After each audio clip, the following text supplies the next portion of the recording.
Behind this carjacking that led to a woman's death faces a judge. This is News 6 at 5. I'm Lisa Bell. And I'm Justin Mormouth in for Matt Austin. This is something many people are talking about because it happened right in the middle of traffic. News 6's Katherine Silver joins us now live from Seminole County, and there are several people tied to this carjacking, Katherine.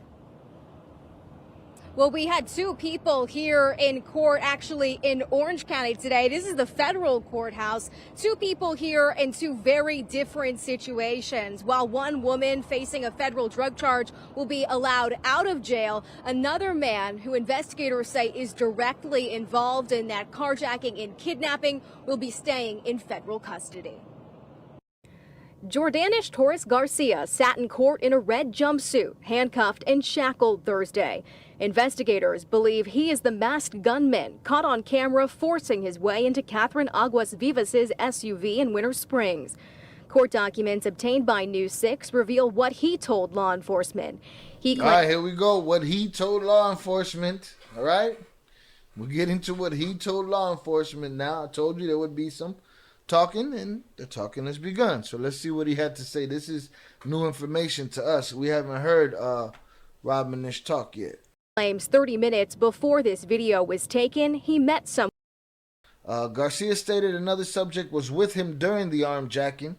That subject stayed in the green Acura and drove it after Garcia got into the victim's vehicle at the intersection of East Lake Drive and Tuscaloosa Road. 16. Garcia admitted that he was paid $1,500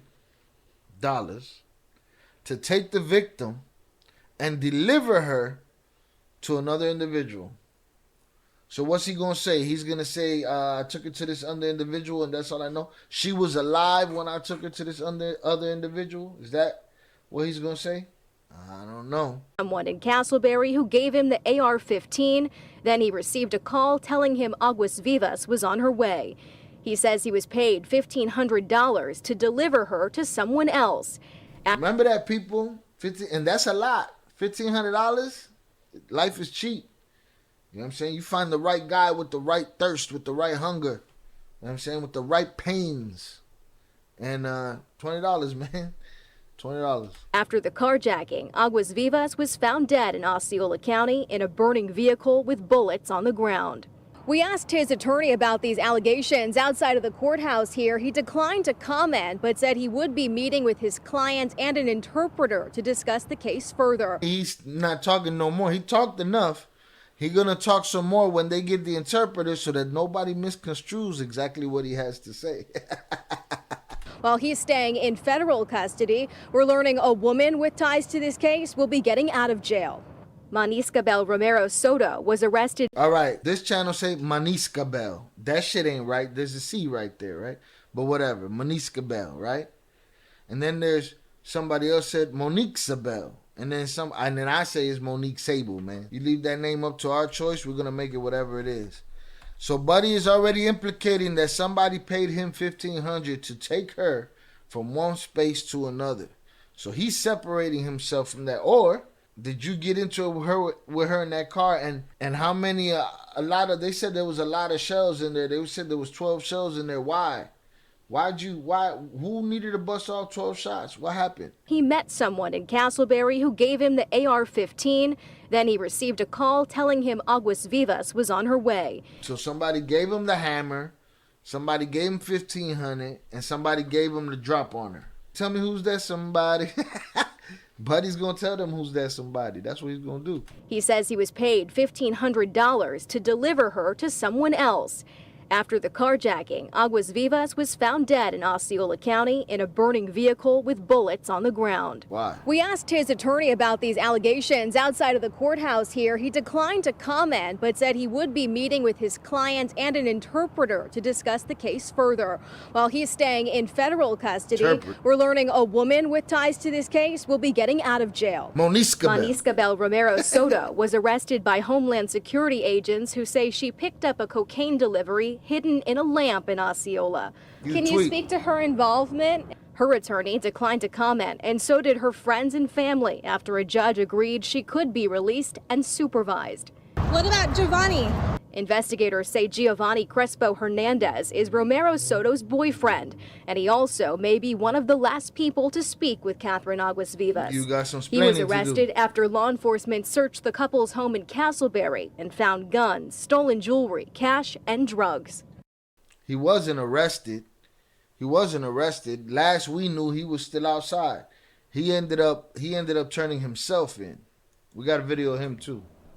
And right now, Giovanni Crespo Hernandez is in custody at the jail in Seminole County. He's facing multiple drug charges, including trafficking fentanyl. Court documents also call him a known member of a drug trafficking operation and say he was the target of a previous Homeland Security investigation down in Miami, which led to the seizure of more than $330,000. I'm live in Orange County. Katherine Silver, getting results. That ain't your money. It's not your cheese. You got a whole lot of problems going on, Giovanni. All right, we see that Jordanish was paid $1,500. Jordanish was given the AR pistol that he used, and he was also given the drop on her. Is his story bullshit? Quite possible. Could it be true? Yeah. Listen, the truth is going to come when the husband is popped off and the husband has to sing on somebody. That's when you're going to get all the good information. The husband and the brother. And then we're going to see how that correlates with the what's his face? With the tow truck driver. In this case, he was arrested yesterday by U.S. Marshals in Puerto Rico on federal charges for possession of an automatic weapon and drug trafficking. But those charges are unrelated to this case. Sheriff Lima said he believes Kibo was the person driving the green Acura at the time of the carjacking on April 11th. You may remember Katherine Aguasvivas was later killed and her body found burning in her SUV. Crazy. This is Jordanish Torres Garcia. He was also arrested by U.S. Marshals last week on unrelated charges and taken to the Seminole County Sheriff's Office to be questioned. The sheriff says he was the man with the long gun in that video of the carjacking. He's tied to the purchase of the Acura. Torres Garcia is also seen on his Facebook profile wearing the exact same clothes as the gunman. Is that the exact same outfit? I don't know, man. Is anything different? Nah. Trying to give him a little bail, but nah, nothing, man. That's the same shit. In the carjacking video.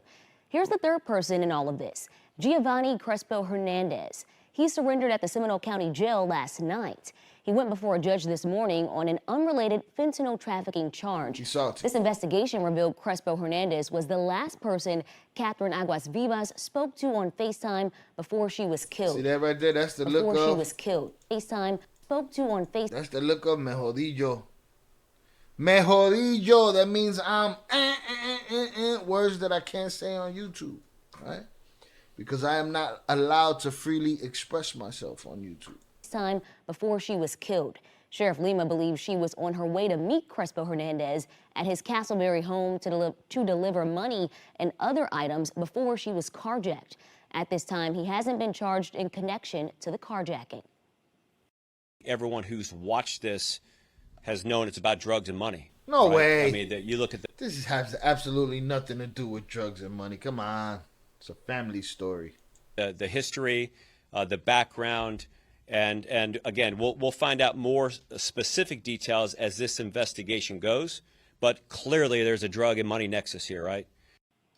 Sheriff Lima says he believes the most dangerous people connected to this case are now off the streets. He expects more charges to come specifically related to the carjacking resulting in death. As for the husband and brother of Katherine, that charge is not going to stay that. I'm telling you, that charge is not going to stay carjacking resulting in unaliving. That thing is going to turn into capital yapital. Sheriff Lima says they are no longer cooperating with detectives. The linchpin is the husband and the brother. And them fools, they gonna burn. Right now, they getting right. I don't know what they doing. I'm waiting for a press conference from Buddy, Super Cop over there. Guess who got something to say, huh? Who do you guys want to hear from, all right? We're going to hear from the deputy. The deputy that stuck himself in this story first. The first casualty of this story. The first person to go to jail involved with this story. Giovanni wasn't in court. What we just saw right now of him being in court, he wasn't in court for the Aguasvivas story. He's not even implicated in the kidnapping or the carjacking, right? He's in there for the stuff that they found on the warrant that they got when they went to check his house. His girl's in there on the stuff that she was picking up from the post office. Kivo's coming. He's on other charges too, assault weapon charges. So none of these people are in jail for what happened to old girl. They all got popped off for something else, and then that other thing is still looming over them. So this deputy, same deal. The deputy, he stuck his foot in his mouth, and he went and he helped them, and he used information that he wasn't supposed to use, and he used platforms that he wasn't supposed to use for his own personal benefit, and he got information on the detective. He went to jail for interfering in the Aguasvivas case. He's the first real person that has something to do with this case that went to jail. A dumbass cop. We are hearing for the first time today from the Florida deputy who was arrested in connection to the case of a deadly abduction. First of all, For the first he's time on all today the from the drugs. Florida deputy who was arrested in What's connection to that the twitch right there? We are hearing for the first time today from the Florida deputy who was arrested in connection to the case of a deadly abduction of a Homestead woman. He's accused of illegally getting information for the victim's family. Local 10's Roy Ramos joins us live from Florida City with the latest development in this murder mystery. Roy. Nicole, as you know, this is a case that has many twists and turns. The complications beginning, believe it or not, with the victim's family. The sheriff saying that the victim's brother, along with the victim's husband, are no longer cooperating with the case. I just want to get my life back. We are now hearing from former Orange County Sheriff's Deputy Francisco Where that boy neck at, man? Estrella, arrested, then relieved of duty after investigators said he put himself in the middle of a fatal carjacking and deadly shooting case. All he told me was that his sister had gone missing. Estrella claims to have received a call from Lewis, the brother of Katherine. You better watch who you do favors for. Oh, my sister's gone missing. Was that the 1-year cop that was walking around? Hey, bro, I got you, bro. Whatever you need, bro, I got you, bro. And then when dude called, he had to deliver. Right? And he was like, man, my sister, bro, she's kidnapped. He was like, I got you. I'm going to go look into this. And he goes and he looks into it. He get popped off. Whole life ruined. Dropped in the middle of some crazy work plus unaliving plus all kind of different interstate commerce and all kind of broken laws. All in the mix of it, all of those things happening, man. And he's in the middle of it now. Aguasvivas, hours. Watch who you do favors for. Don't be just doing favors for anybody. His sister had gone missing. Estrella claims to have received a call from Lewis, the brother of Katherine Aguasvivas, hours after cell phone video showed a man jumping out of a green Acura and carjacking Katherine at gunpoint in Seminole County. Estrella is accused of using a fake name and calling the lead detective assigned to the case for information, a move that now has him facing multiple What's wrong with that boy's head? Something wrong with his dome. felonies. Somehow they've implicated myself with all these heinous crimes. They've implicated yourself. Tú te metiste. You jumped in there. You wanted to be Captain Save Everybody's Family and use your, clearance to get information. You tweet. Estrella's arrest. Nobody Somehow implicated you in for anything. information, a move that now has him facing multiple felonies. It would have been easy for you to say no, right? But they probably had some leverage over you, right? They probably know what you do on your weekends or your days off. You probably owe them money. Had to do them a favor. Who knows? Or you could have said no and used your job as an excuse. But now you're saying somebody implicated you. Ain't nobody implicated you. You implicated yourself. I don't think nobody's going to stand tall in this situation. I think they're all going to have something to say. Monique Sable included. We'll see. Somehow they've implicated myself with all these heinous crimes. Estrella's arrest was one of many that have come over the past few days. The latest, 27-year-old Giovanni Crespo Hernandez, who appeared in bond court Tuesday. Giovanni confused and mad, like, come on, man. He was the last person that our decedent, Katherine, spoke to. Crespo Hernandez's home raided by federal agents after he first fled with his girlfriend.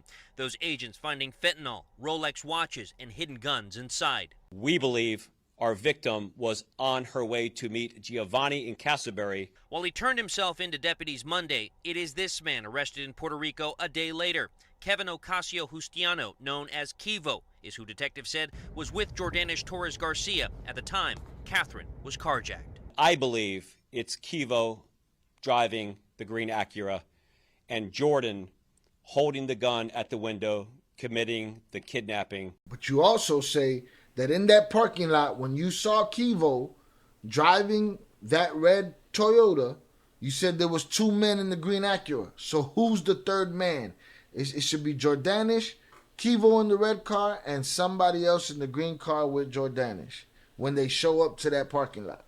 That's the part I'm not understanding yet. But again, it'll all come out in the wash, all right? And everybody's washing. There are a bunch of washwomen right now. The stories are coming out, flipping from the mouth. Evidently, the deputy couldn't keep his mouth shut. He wanted to speak. And in addition to drug charges, both Kivo and Jordan now face federal charges that include armed carjacking resulting in death. As for the victim's husband and brother, well, they still have yet to face any charges. For now, here in Florida City, Roy Ramos, Local 10 News. Okay, Roy, thank you. New video. Now, he still got a case pending. His lawyer didn't tell him to shut up. Do I think he'll be implicated in the other case? Absolutely do. You sat there and you tried to get evidence. You sat there and you tried to get information on a detective. You know how many different ways they can skew that? But he talking about, they pulled me into this. I had nothing to do with this. Now we got Jordanish in there and we know he's talking. We got new information. $1,500. Somebody gave him the hammer. Somebody gave him the drop on her. We already know he's talking. He waiting for an interpreter. That's the whole. The interpreter is there to talk for you. So there's no way. That's a new code word right there. You'd be like, I think Buddy got an interpreter over there. Watch him. 5 things we know about the Homestead woman's shocking fatal carjacking. Some questions still unanswered. Many questions still surround the unaliving of 31-year-old Katherine Altagracia Guerrero de Aguasvivas and the 2 men who are now facing charges in this incident. The FBI and the Seminole County Sheriff's Office will provide an update Monday on the fatal armed carjacking and abduction of a Homestead woman in Central Florida after releasing new details this week on the shocking incident that sounds like the plot of a TV drama. Some questions still surround the unaliving of a 31-year-old Katherine Altagracia Guerrero de Aguasvivas and the 2 men who are now facing charges in the incident. Who is Katherine Altagracia Guerrero de Aguasvivas? Aguasvivas lived in Homestead and worked as a hairdresser at a salon in Florida City. Detectives said she had no prior criminal history. Aguasvivas was driving and stopped at an intersection in Winter Springs in the Seminole County back on April 11th when shocking video showed her held at gunpoint and abducted. A couple hours later, a body believed to be hers was discovered inside of a burning vehicle in Osceola County. Police are still awaiting dental records or DNA confirmation the body found was Aguasvivas. Why was she heading north from her home in Homestead? Aguasvivas had left Homestead that morning and was driving a white Dodge Durango when the armed abduction happened. Authorities said Aguasvivas' husband Miguel initially told detectives she was traveling to see family. Investigators said they found 2 family members in the area, but neither were expecting a visit from her because the husband's lying. Detectives believe Aguasvivas was going north to deliver money and other stuff for a friend. Why is Giovanni Hernandez and who is Giovanni Hernandez? How is he connected? Hernandez, 27, is believed to be the last person who spoke to Aguasvivas, according to her brother Luis. According to a federal criminal complaint, Hernandez is a known member of a drug trafficking organization and a person of interest in a series of home invasions and homicide investigations. He was also the target of a Homeland Security probe in 2020 where agents seized more than 300 stacks. Authorities searched a home in the Orlando suburb of Castleberry that Hernandez shares with his girlfriend, 27-year-old Monique Sable Romero Soto, where they found fent, more than $13,000 in cash, 2 Glock firearms, cell phones, and expensive jewelry. Inside their Toyota, authorities found a trap space, a clavo used by traffickers to hide rugs, officials said. Hernandez turned himself in Monday to authorities in Seminole County on a warrant for fent trafficking and possession of MJ with intent to sell. Soto was arrested in Osceola County after trying to pick up a lamp she says she bought off Facebook Marketplace that was filled with more than 3 kilos of cocaine, authorities said. Oh, man, this is like the 3 Stooges of bullshit right here. Who are the 2 men federally charged in the case? Jordan Torres Garcia, and Kevin Kevo Ocasio Justiniano. both 28. And I've heard every news channel, you know, I've been listening to these videos. Every news channel butchered her name too.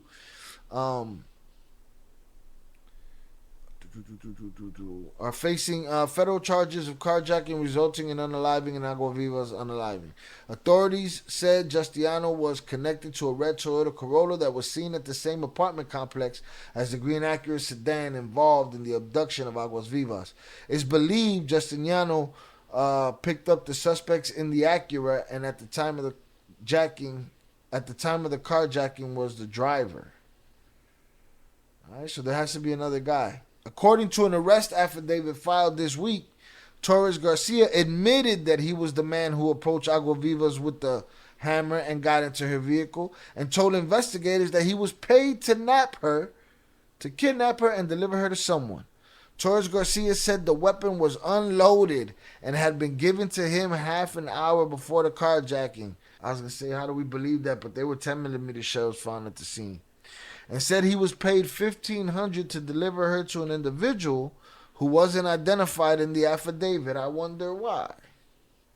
Authorities said Facebook photo showed Torres Garcia wearing the same outfit as the suspect, and his phone number is associated with the buyer of the Acura. Detectives were able to make arrests with the help of cell phone records, which showed they were both at the scene of the carjacking at the time it happened, officials said.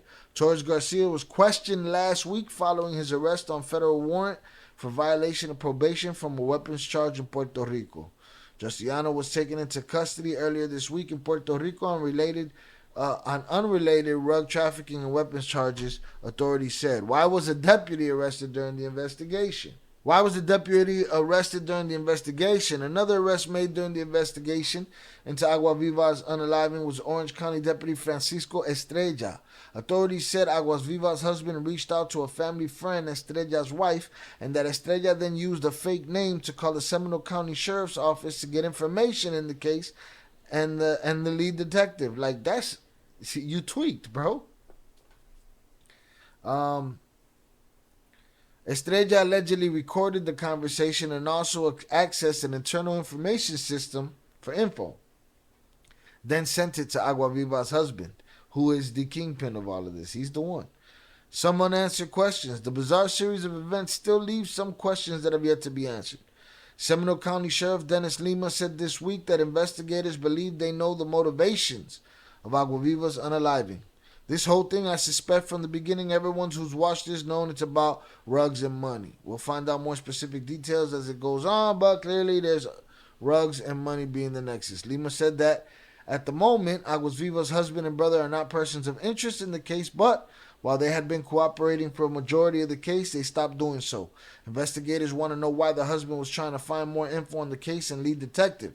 They also want to know why he told Aguasvivas over the phone to keep driving when her car was rammed by the kidnapper's car, and why Aguasvivas' husband and her didn't call 911. We all know why. Also unanswered is what was the other stuff Aguasvivas was driving with? And what was the relationship between Aguasvivas and Hernandez? And why was he the last person she called? And who's the other person or persons believed to be in the suspect's car during the abduction? There's a lot of evidence that really hasn't even come back on this yet. And again, still relatively early stages of this, but a lot of good police work, taking an incredibly complicated and confusing situation with a lot of moving parts and putting it into play. The newest information we got today is that Jordanish is already talking, and he got an interpreter coming to make sure he's not misunderstood. He was paid $1,500. Somebody gave him an unloaded hammer and gave him the drop on her. And supposedly he was paid $1,500 to deliver her. We're gonna have to wait to find out who's this masked man they speak of, all right? So again, rest in peace to Katherine Aguasvivas. We'll see what happens with the Get Along gang in the future, see what sticks and what doesn't. I'm looking to see what the husband got to do with this, though. The husband and the brother gonna have to answer for themselves very soon.